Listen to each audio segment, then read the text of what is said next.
And in the next 60 minutes here on Newsnight, leading member of the NPP, Gabi Asare-Ochiodako, takes on former President Mahama and a minority MP over their comments on the Japan mineral royalties deal approved by Parliament. He insists he is not a beneficiary owner of the company. Not to be outdone, the leader of the main opposition party, John Mahama, reportedly said on his campaign tour that JC is known as a haven for corrupt deals, and he wanted to know who the owners of Ejapa were. It would have made no sense for Ejapa to be registered in the UK proper to pay corporate taxes in the UK when its only purpose is to raise money from the London birds. Tonight we'll tell you who the managers and lawyers of Ejapa Royalties Limited are. Also tonight we'll hear from lawyer Chachuchi Kata as he speaks on the Rawlings Mills axis of the NDC and President Mahama's choice of running mate amidst the controversy surrounding the Working with Rawlings book. The reason why the country elected President Rawlings standing on the ticket of the NDC as the first president of the Fourth Republic. I also believe that the history of that rescue mission needs to be told and documented so that those who are eagerly seeking to rewrite the history of our country in so many ways do not distort that history. Of course. Also tonight, President Akufo-Addo directs Employment Ministry to exempt security agencies from the Unification of Pension Program to allow them remain on existing schemes. The exclusion of the security services, that is, the police service, the immigration service, the national fire service, the prison service. And pretty much later, Inshaizo residents receive new teachers bungalow from MTN after Joy News highlighted their plight. And in business, we'll hear from the Ghana Association of Bankers on increased mobile money fraud in the sector. Focus on the bigger vision of building the brand protocol. That's the advice from former management member Dr. Kwame Bawumiako, the current management of the Porcupine Warriors. Details later in sports.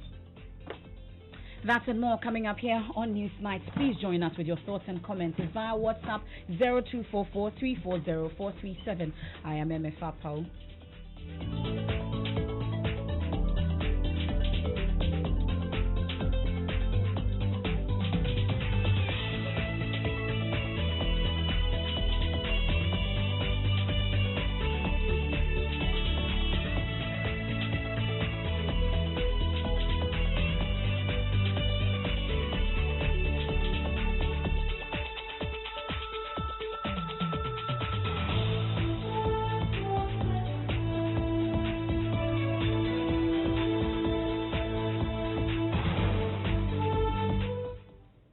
And tonight we start off from a live event currently underway, and lawyer Chachuchi Kata is speaking on the Rawlings Mills axis of the NDC and President Mahama's choice of running mate. And Evans, you know this is coming amidst the controversy surrounding the Working with Rawlings book written by Professor Kwame Ahoy. We can catch portions of the earlier interaction with some members of the public.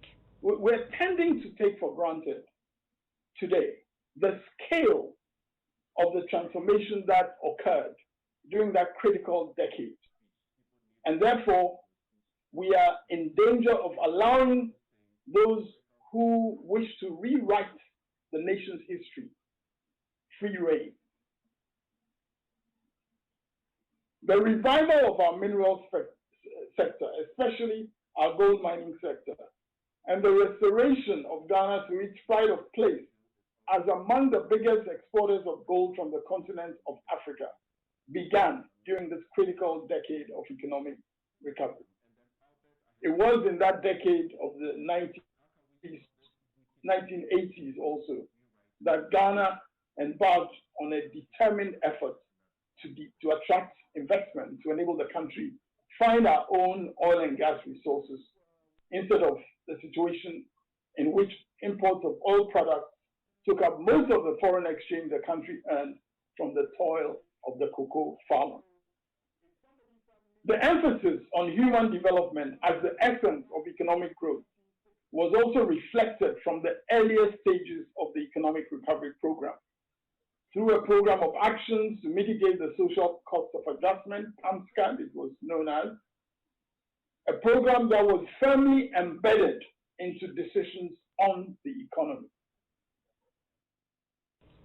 Well, so that's earlier recording. We recorded portions of that interaction via Zoom. But right now, he's answering some questions on the distortion of history and also the choice of running mates, Professor Nana Jane Opoku-Agyeman by John Dramani Mahama. Let's go there and take portions of that. A holiday, or it is just being said to be a celebration. Now, when you take August 4th, which we are being asked to commemorate, because some people gathered in South Pond as UGCC and so on, we also know what that history represents. The UGCC consisted of people who indeed were really solid nationalist figures in their time and who were very key to bringing on board Kwame Nkrumah himself as one of their, as one of them. And as a result, gave Kwame Nkrumah the prominence that he eventually used to take off with his own, Veranda Boys party. But the reality is simply that Kwame Nkrumah took off from that and led a new movement, the Convention People's Party, which then took us into independent Republican Ghana. I mean, these facts cannot just be discarded. So I would say that even as attempts are being made to rewrite that history, we must also insist on writing the history. We must insist on speaking the history and on doing what is expressed often in the Old Testament, which is that you teach your children, what is written in the books of the law.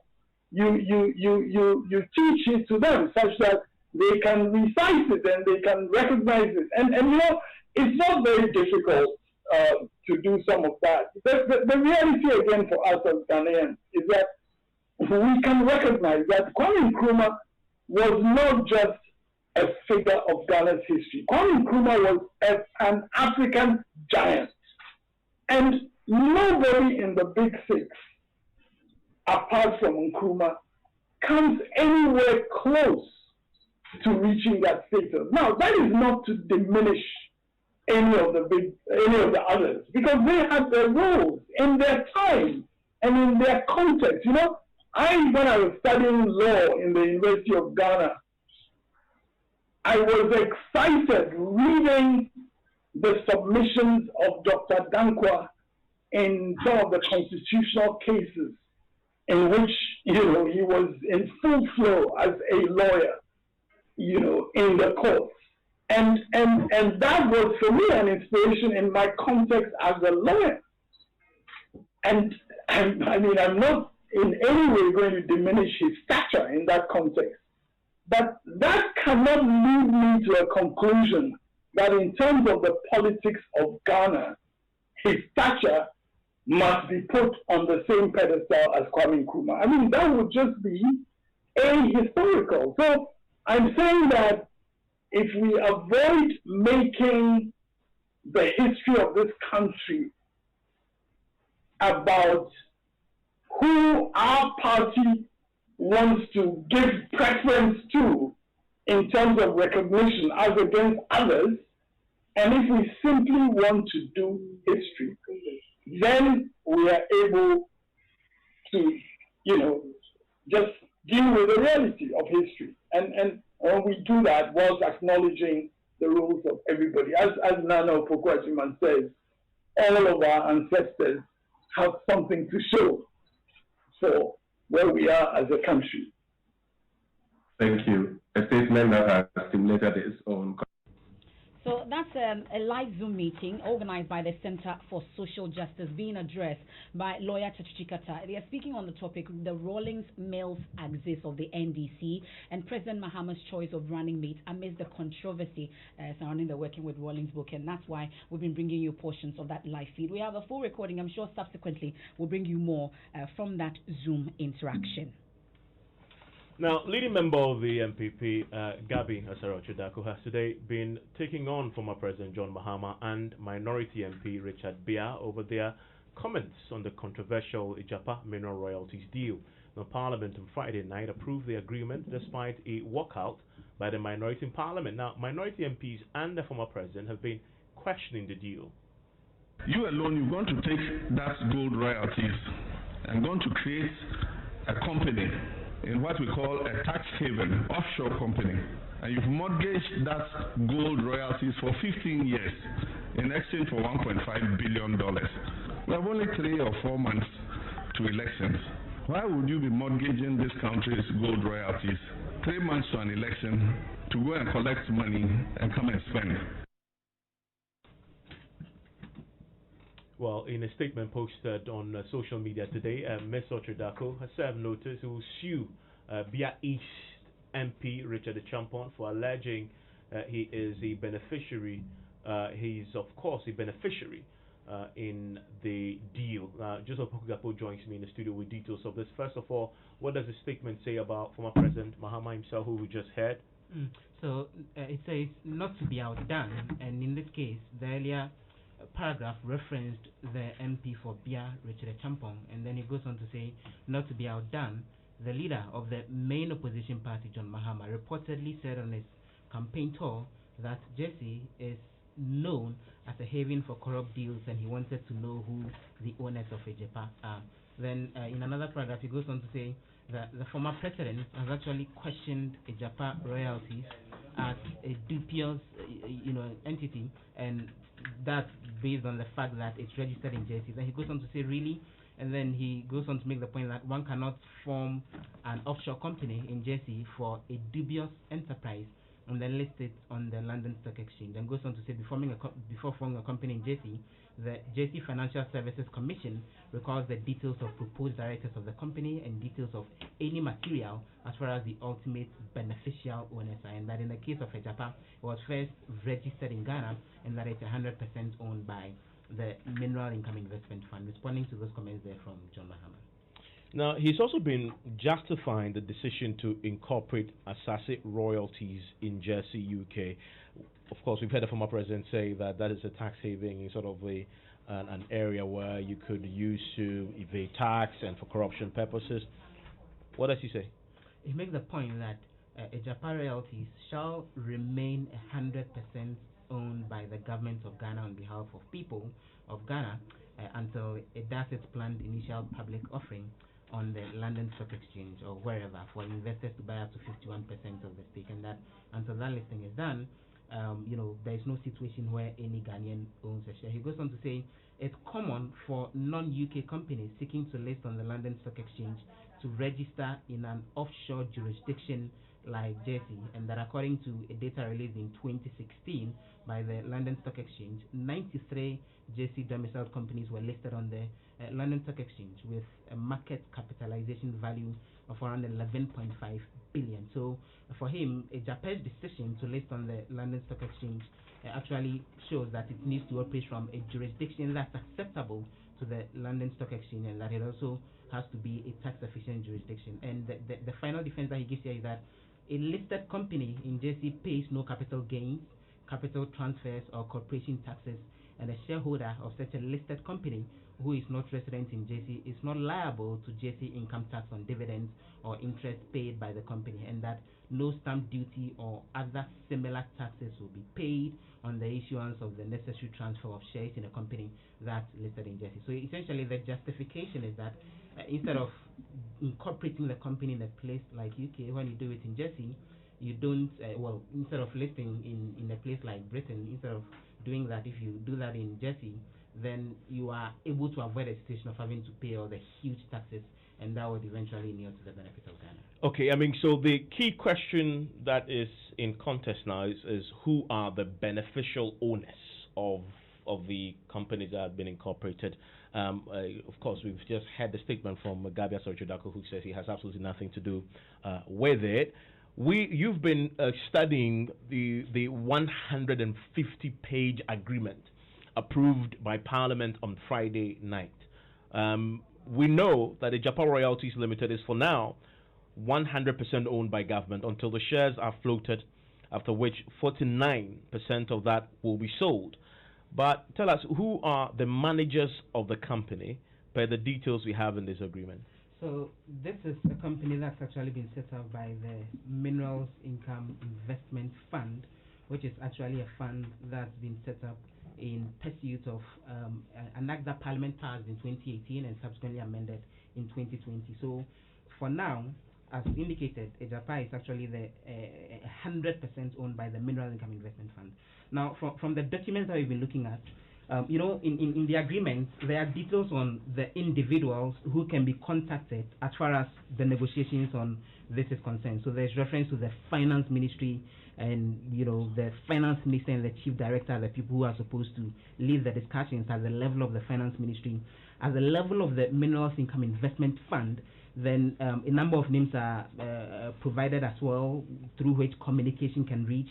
And then when it comes to EJAPA, the indication is that if anyone wants to communicate to EJAPA on this particular agreement, any email in that regard should go to kofi.osafomarfo@ejaparoyalties.com. That's actually the said individual. Kofi.osafomarfo is actually the email address of the individual. And then there's another individual who is also listed here, and the address is brian.egan.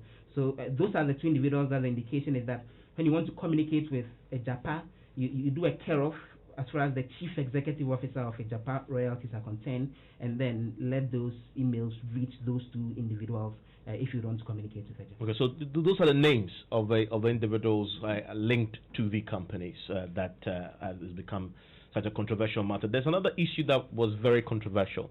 It has to do with the allegation of the payment of $2 million to the lawyers managing this particular deal. There's a minority in Parliament that first put this allegation out in the wake of the debate. I wanted to listen to Kaysel Atoforsin, who speaks for the minority on finance issues. But what we needed to know from the perspective, we want to know the cost of the transaction. They have failed to give us, only for the minister to tell us that so far they have spent about $2 million. This $2 million, we want to know who they've paid to. We are aware the Africa Legal Center is one of the lawyers that are part of this agreement. We want to know how much. African Legal and Associates. So we want to know how much money they have paid to this company and for what purpose. Well, we've been doing some digging on this matter as well. Joseph, from the agreement you've been studying, who are the legal advisors managing this deal? There are a few of them, we understand. Let's start with the one listed in the UK. It's a firm called White & Case LLP. It's actually based in London, and we've been checking. This is a firm that's actually been existing since 1915, and today they say they're a global law firm that serves their clients wherever they are. And they have their offices right there in London on 5 Old Broad Street. And so that's actually the London-based firm that's actually advising on this particular deal. Okay, and there are, from what I understand, 2 law firms in Ghana managing this deal. Who are they? So, Benchi, Enchil, Lecha, and Ankuma, which is actually a firm with an address 4 Momochi Avenue at Abraka, Accra, Ghana, is the second one. We've been checking on them. They say they are a leading corporate and commercial law firm in Ghana with broad expertise and experience in providing first-rate legal services for international and local corporations in all sectors of the economy. We've been looking at their website, and the individuals who are actually associated with this, a number of names pop up. Seth Asante, Angela JC, Isankuma, Divine Lecha are some of the individuals associated with that particular firm. Okay, and then there is the final one. That's the one that the minority is allegations around, and of course that cannot be independently confirmed. Just to state on the document which law firms, in fact, they are managing this particular deal, just for informing the public on the key issues that had come up. This is the Africa Legal Associates. Africa Legal Associates. On the agreement itself, the address is listed as 25 Third Date Walk, Laboni, Accra, Ghana. And again, we've been checking on them as well. They say they are their lawyers are solicitors and barristers who were mainly trained in Ghana and also the United Kingdom. And then a number of them are actually listed here. Gabia Sariochidakon is listed as the senior partner of that firm, and is described as one of the leading transactional lawyers in the country, and that he has a knack for getting things done. Gabia Chidakon, whose statement we earlier read to you, is one of the said individuals. There is Nanajwa Hackman, there is Neo Dote, who is also a partner, and then a number of others as well, including an SPC. To the allegation that the minority spokesperson made, there's no evidence we found that $2 million has been paid to any of these firms. It just shows on the face of the agreement we've been reading that they are just the managers of this particular deal. 3 firms in all, 1 in the UK, 2 in Ghana. And as I just indicated, we haven't found any evidence that $2 million or any money whatsoever has been paid to these legal firms. Still listening to Newsnight here on Joy 99.7 FM. What do you make of what you've heard so far? Please let it known by sending us the message via WhatsApp. Also, you can leave it on our Facebook Live feed. It's 0244340437. And we've tried to reach the Bia East MP for his reaction to this, but we've been unsuccessful so far. We'll keep on trying, and subsequently we'll hear from him. But Director of the Action Progressive Institute, one of the most popular remedial schools in the country, is pointing fingers at the West African Examination Council, WAEC, and the Ghana Education Service, GES, in the leakage of exam papers. In an interview with Joy News' Manuel Cranting, Reverend Dr. James Amankwa said several calls from him and other stakeholders to have the issues addressed permanently have not been heeded. WAEC is safe. I have a problem with them. Because over the years, there are instances that I personally have taken it upon myself to challenge. But it seems nothing is coming out. Some years back, one of my administrators told me that I should be careful. Because even when you go forward, you will end up exposing yourself for somebody to take you up. Because every year, you get programs concerning the leaking of examination questions. Innocent people at times are punished. At times they cancel results of schools. But the source who is actually bringing these questions out, because I don't work there, and the parents are not working there, the students are not working there. At the end of the day, they may arrest some students. At times they cancel results of schools. I'm not against that. But my own problem is that, why don't you trace it to the main source where this problem is coming from? Last 2 years, I got information from somebody that he was having the questions even with the marking scheme. And if I'm prepared, he can come and you do business about that. In fact, I happened to meet the whole boss of GS. He came to my school when the private schools association met him. I told him that I still have the number on my phone. So it has been a business, big time business. And people are supporting it. So it is time for the education minister to sit down with the WAEC boss and find out, trace it to the main source, that who is behind it. I tell you that I run this remedial school for 24 years now. And students don't learn because they are very certain that they can get the questions. Staying a bit longer on the sort of responsibility that WAEC and then the GS have. You've mentioned that the parents don't work at WAEC, and yourself, and by extension, a lot of the teachers don't work there. So it's WAEC. Who is bringing the question on social media? Because that is what I heard. A student was bold enough to tell me yesterday that the questions were on social media. Can't WAEC trace it? Can't GS trace it to get the end point where this thing is coming? Now, sir, Dr. James, Reverend Dr. James Amankwa, he's the director of the Action Progressive Institute. Now, some of the students who spoke to Joy News are kicking against the idea of cancelling the leaked papers. So I personally wasn't dependent on anything while preparing for my examination, because I told day in and out to make my parents proud and my school proud as well, and to also make myself proud. So I didn't depend on any person for a poor or any other thing. It's a rumor that was passing around, like students, high schoolers, teenagers. We talk, we say stuff, but personally in this school, we weren't encouraged to rely on any of that. Actually, there were rumors, but I personally didn't see the questions. I heard people talking about it and stuff, but I didn't see it. For me, the cancel it, I wouldn't like it because I suffered. I stayed up throughout the night to study. So if they cancel it, I'll be affected. To look at it from a certain perspective, it would be alright if the first get cancelled, but on the other view too, it will be really unfair on the part of some of us, because we suffered to stay up at night, burn the midnight candle to write our examinations. People got it on a silver platter and they wrote. So I think it should really be unfair if they cancel the papers, because we really suffered to make it. You suffered to make it, but others didn't suffer.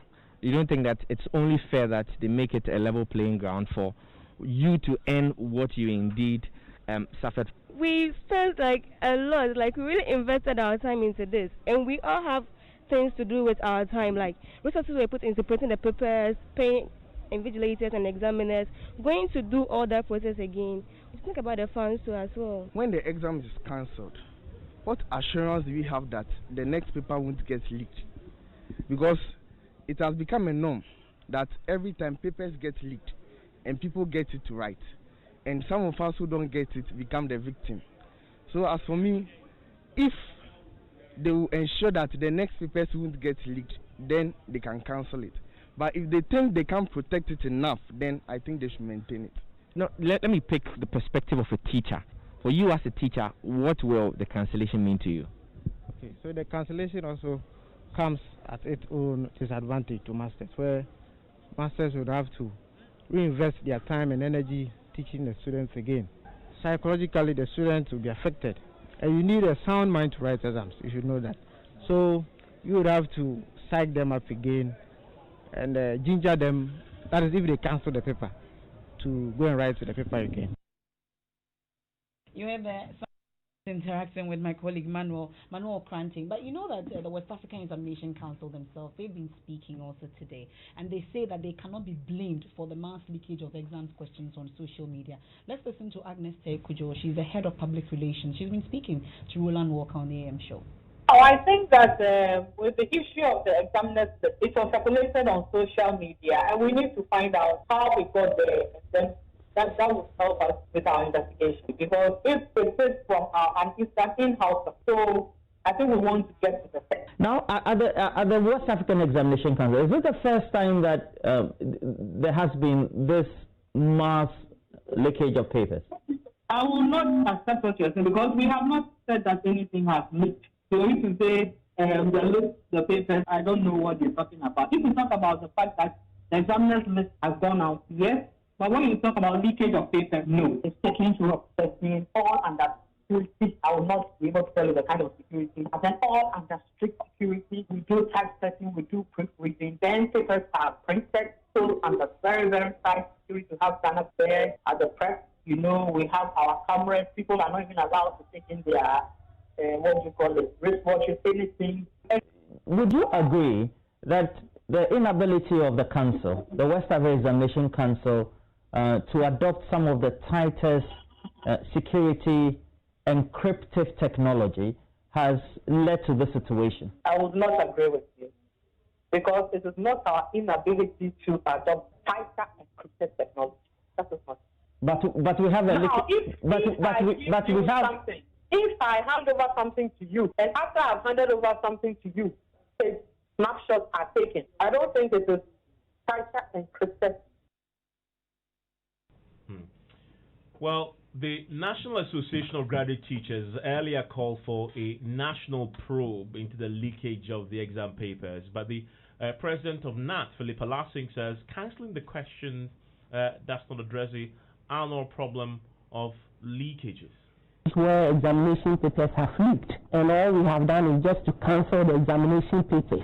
Now, there are certain things that we have to look at. Once we do or once we cancel examination papers, we should know that all these things go with cost, the financial implications, the time, labor, and all that. And so it's just not enough to say that you are cancelling the examination papers. There should be a thorough investigation into all that and get to the root cause of the issue. It is something that we have to kill. It's not just a matter of cancelling the papers. And people will have to be brought to book. People who are found culpable will have to be punished. Over the years, we have not had any information about people who, from wherever, who have had hand in it and have been punished. And I think this is the time we all have to look at it and do the right thing. Get to the root cause of it and punish people so that we kill this thing once and for all. That's Philippa Lassin. She's the president of NAT. Well, Imani Center for Policy and Education has some proposals on how we can cure the situation once and for all. NS, you have a copy of that? What does it say? Yeah, so this is coming from Franklin Kujo. He says, what if WAEC set different set of questions for different schools in different districts, but with the same level of difficulty? Gradually, we need to move to the same exam style on electronic tablet intraneted, so results are generated instantly. Every pupil will be given the same number of questions but ordered differently to eliminate opportunities for cheating, so that number 5 on my paper could be number 10 Emefa on your paper. That's what Franklin is talking about. And then he goes on to say, of course, it would require capital investment and a good deal of vigilance in procurement. By the way, before you think of the inability to provide internet to all secondary schools, remember the NPP promised to connect many secondary schools to the internet, and they have done just under 15 schools. But it is doable if only the NCA, the Ministry of Communication, relaxed the punitive and unproductive license fee for private participation in optimizing our fiber optic assets. Same with spectrum licensing. Our fees and regulations are extremely punishing than Kenya and Nigeria, for instance. And that's coming from Franklin Kujo Imani. And that's a long-term measure in curing these issues about Apple. Did you ever get Apple? No, I mean, I was not that privileged. So I just studied very hard. But Apple to uni privilege? Absolutely. Yes. I mean, the only thing I got was they got a few friends who could afford to get the Pasco. Why did they buy it? The Pasco. The Pasco? No, I mean the Apple. Is it for sale? Yeah, of course. The Apple is for sale. Oh, okay. I mean, you buy the Apple. Social media is really good because now it's all it's over. Free. Yes, it's all over the place. Well, we'll do business now, but still to come, it was all joy as the multimedia group joined MTN Foundation in handing over a 6-unit classroom block and teachers bungalow to residents of Inshaiso in the Esantiachim North District. I'll tell you more after business with George Riafe. Hi, and coming up in business, we hear from the Ghana. Thinking about all the Apple he got from the school Presec. Well, you was lost. He was imagining. You would like Apple, the way I see you. You know the definition of the group from Presec. You know, we don't depend on the Apple. You understand? We private Apple is everywhere. But Apple. Well, we don't depend on Apple to pass. But you get. We are sharp brains, you know that. Ah, okay. But you get the Apple. No. You never saw Apple. There are a lot of questions that will fly around. Fly around, but don't depend on them because you know that we but you take a look at it to refresh your memory. Look at them because you know we are good. It's confirmed that we are very smart guys and we depend on our brains and our sharp brains to actually pass. Thank you for confirming that at Presec you get the questions fly about. And also the questions fly over.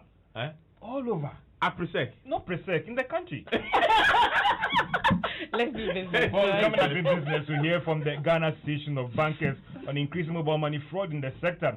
And Finance Minister Ken Ofori-Atta joined hands with colleague ministers in the region over the cost of borrowing for African countries.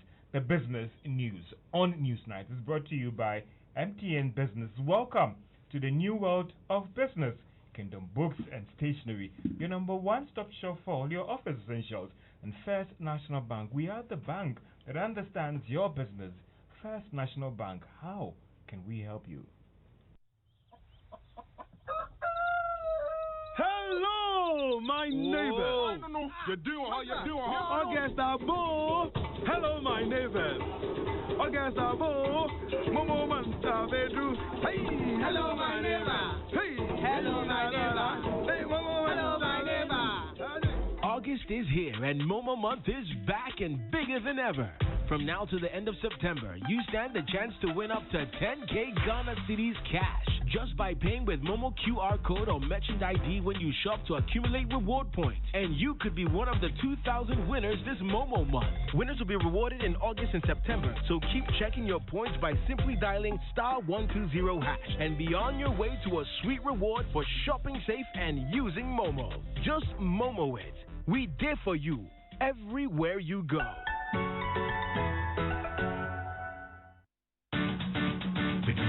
We give you nothing but the best, we stay above the rest. More quality, more affordability. Kingdom Books and Stationery. Everybody's going to the one and only shop where customer satisfaction is a guarantee. Kingdom Books and Stationery. Oh yes, with our 30 days credit facility with no interest charge, free delivery services, and now free consultation on setting up your office, Kingdom Books and Stationery is unmatched in our delivery of quality and affordable office essentials, equipment, and furniture. Experience world-class customer service in all our branches in Accra, Tema, Kumasi, Cape Coast, and Takoradi. Call us on 0302-764-101 or visit our website at www.kingdomgh.com. Kingdom Books and Stationery, your number one-stop shop for all office essentials and stationery. Terms and conditions apply. Puma Drinks, ready to add flavor to your life? Puma Drinks, bursting with so many flavors, you just can't have enough.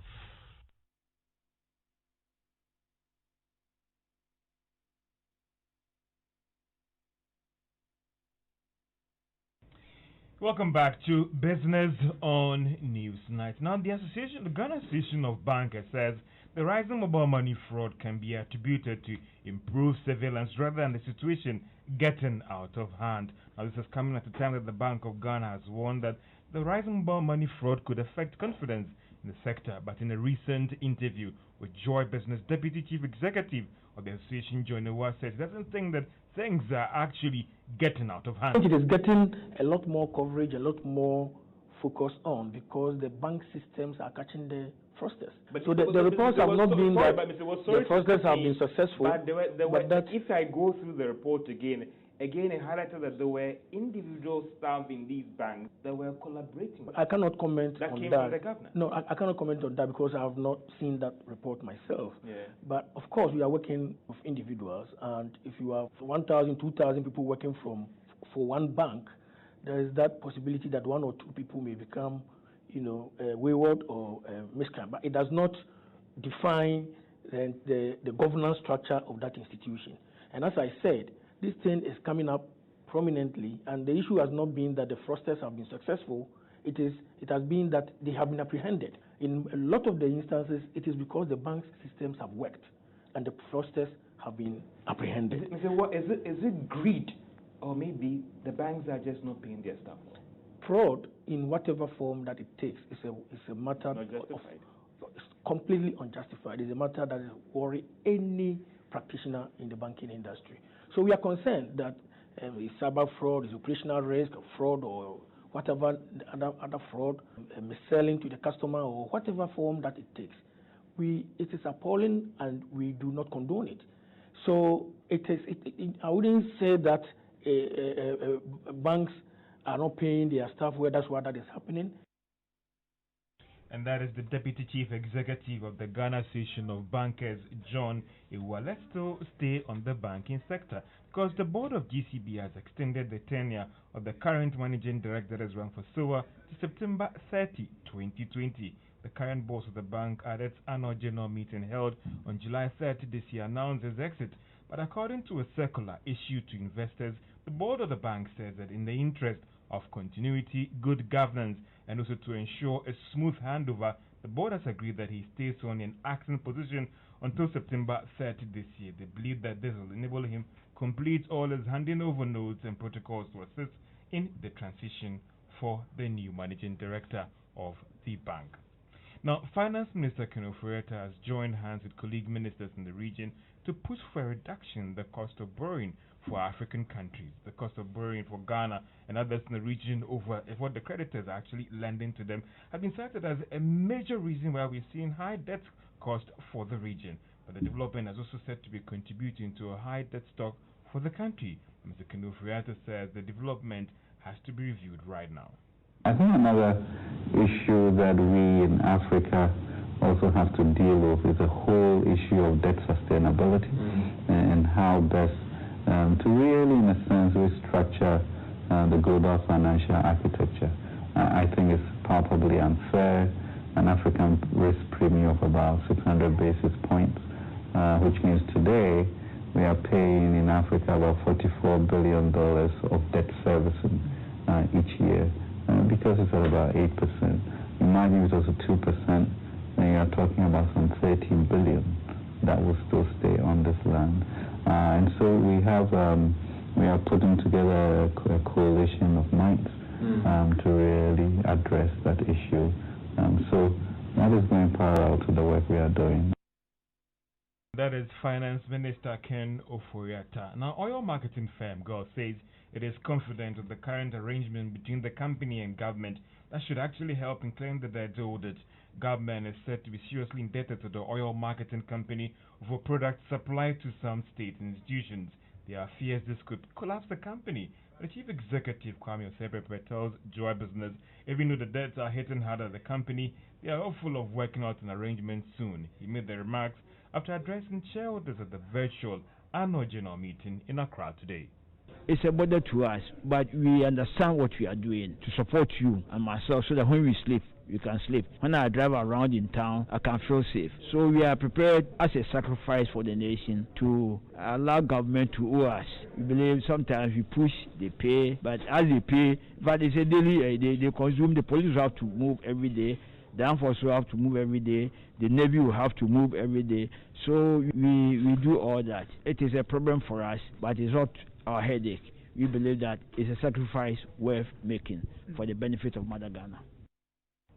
GOL posted a profit after tax of 10.5 million Ghana cedis, representing an increase of 29% over what was posted in 2018, while shareholders have approved a dividend payment of 45 pesos per share for all of them. To the stock market, Bank was the biggest gainer at the end of trading today. It was up by 4 pesos and it's now worth 64 pesos. And that's all for business on News 19. Emefa, this is how you saw in that text message. The guy was telling that Presec, we don't depend on Apple. You can't go to Presec and depend on Apple. We hear. So that's a message that someone sent. It says disappointing excuses from the students, teachers, and even WAEC. We don't depend on Apple at Presec. So some other messages on the WAEC issue. It says leakage of examination, which has been an annual ritual. It is a cabal formed by some selfish individuals to get money overnight to the detriment of innocent students. That's Sami from Kumasi. And there's also one that says governments must be blamed for these leakages. We are in a country where a government performance is measured against students' results on the BC and WASI examinations. We must interrogate these areas. This is from Humphrey. And we have a lot of messages on the question of debate. So ex-President Mahama is calling for a debate on who delivers diligently when it comes to infrastructure. Wow, it's amazing. Isn't it amazing that because he is desperate for power, it's obvious we don't need him back. I think it says that this person from Teshi Perez from Teshi. Mr. Bako says, oh yes, there should be a debate to settle this matter. Why should the sitting president run away from his own record? Alex Boating says, in fact, I'll be very much disappointed if Nana Dankwa Akufo-Addo and the MPP, in the MPP for that matter, if they ever give Mr. John Mahama any opportunity for a debate. If he has any records to show, let him follow suit what Dr. Baumia did a few days ago, period. Now, we have one from Seneka Aule at Spintex. It says, this debate must definitely come on to know who is deceiving Ghanaians. 2016, the then opposition party candidate, now the president, ran away from the debate, but this time we'll drag him to the debate grounds.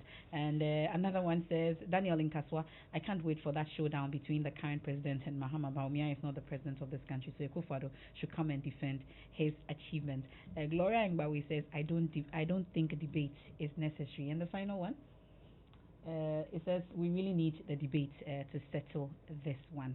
You're still listening to News Night here on Joy 99.7 FM. We'll do some other stories now. Structures in the Nshiaso DA Basic School became a death trap. Cracked walls, loose door frames, fallen ceiling, and classrooms filled with foul-smelling animal droppings were the lot of students. Following a Joy News Agenda report highlighting the plight of the students, MTN Ghana Foundation intervened. MTN Ghana, having heard the news about the deplorable state in which the basic school is, the board has given approval for us to invest into a 6-classroom block.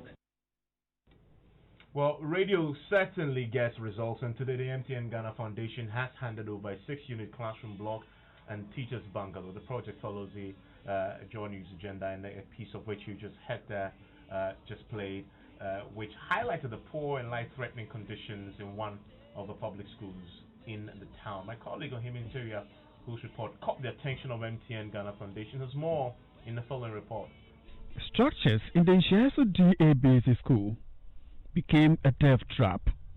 Cracked walls, loose door frames, fallen ceiling, and classrooms filled with foul-smelling animal droppings were the lot of students. Let's begin with Joy News Agenda this week, and we are focusing on dilapidated school structure across the country. Now, basic schools in the Asante Akim North District of the Ashanti region conduct classes in dilapidated and life-threatening structures. Following a Joy News Agenda report highlighting the plight of the students, MTN Ghana Foundation intervened. We have very good news for the people of Nshiaso near Agogo. MTN Ghana, having heard the news about the deplorable state in which the basic school is, the board has given approval for us to invest into a 6-classroom block. Soon after the announcement, contractors, Welfare Enterprise, moved to site and work began in earnest.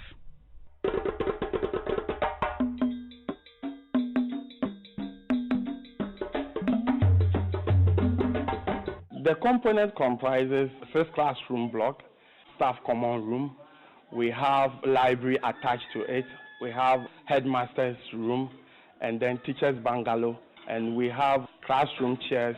We've done everything. We've done the painting, so now it's ready for commissioning.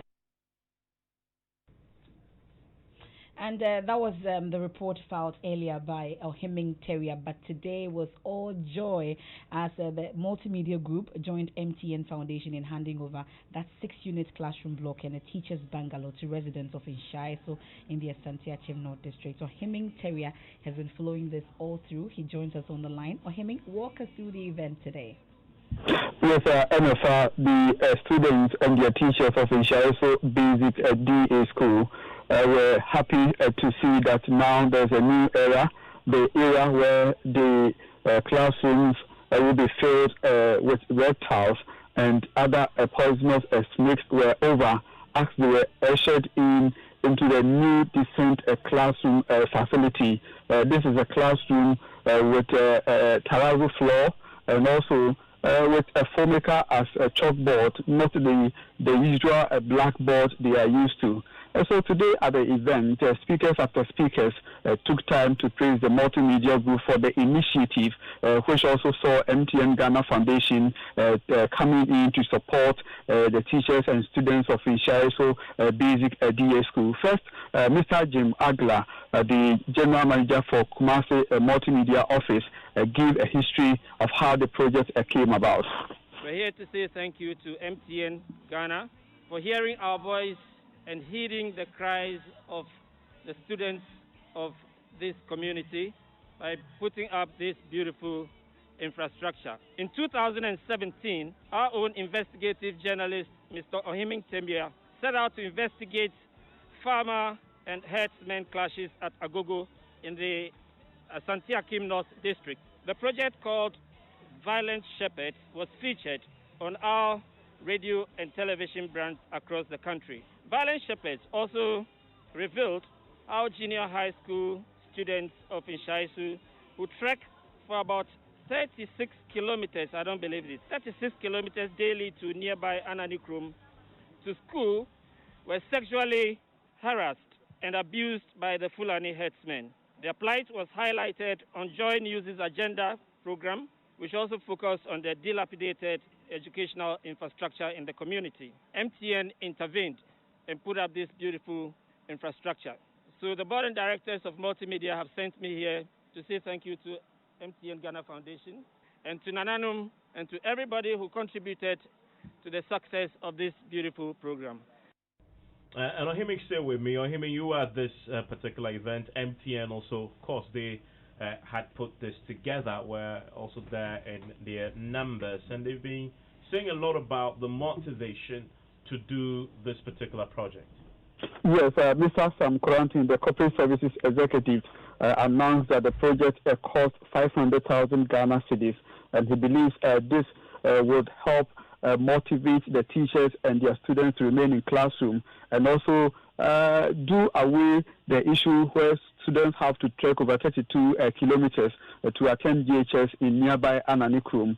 And for him, he is hopeful that this brings a new hope and a new dawn for the teachers and pupils of Ishaeso. For residents of Ishaeso who couldn't hide their joy, they danced and they were all over the place giving praises and singing praises to the multimedia group and MTN Foundation for this gesture, which they say is the first of its kind in the community.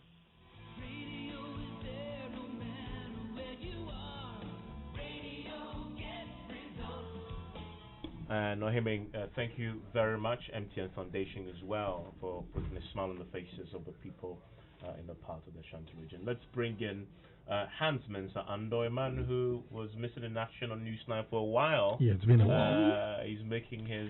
This is your debut appearance? No. I'm passing through. Yeah, secondary debut appearance.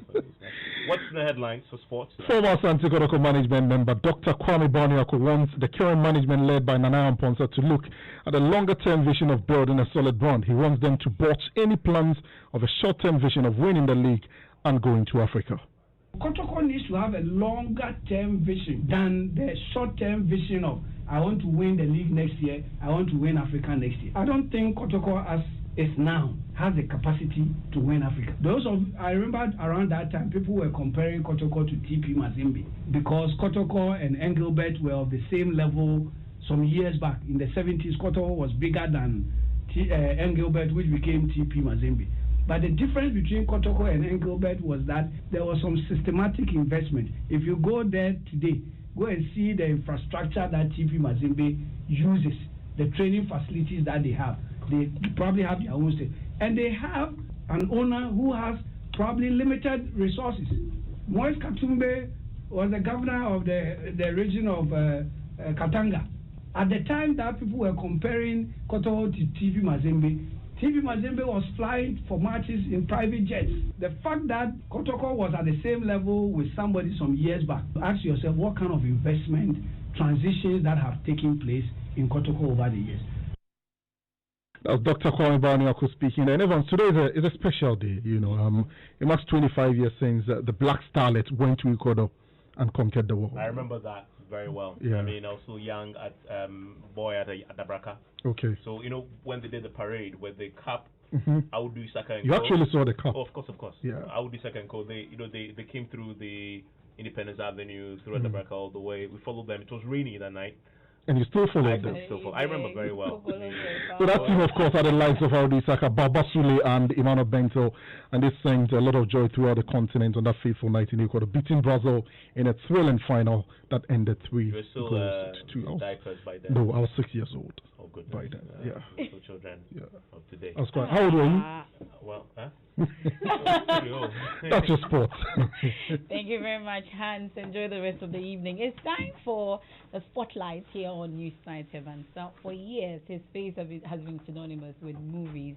But now, at the mention of Majid Michel's name, many think of the church. So why did he stray from acting into doing the work of God? The answer is told in today's edition of Spotlight on the man popularly known as Majid Michel. Marcia, are you enjoying the pub? Born to an actor father and father-in-law, he knew sooner than later he would venture into entertainment and acting. Majid Michel's interest in acting grew as he was actively involved in the drama club of his high school, Infante Pim School, for which he was awarded Best Actor. Majid began his acting career when he snagged the role of Sheka in the successful TV series Things We Do for Love. Following his success, Majid made a smooth transition to the big screen when he appeared in his first movie, Divine Love, alongside Jackie Appiah and Van Vika.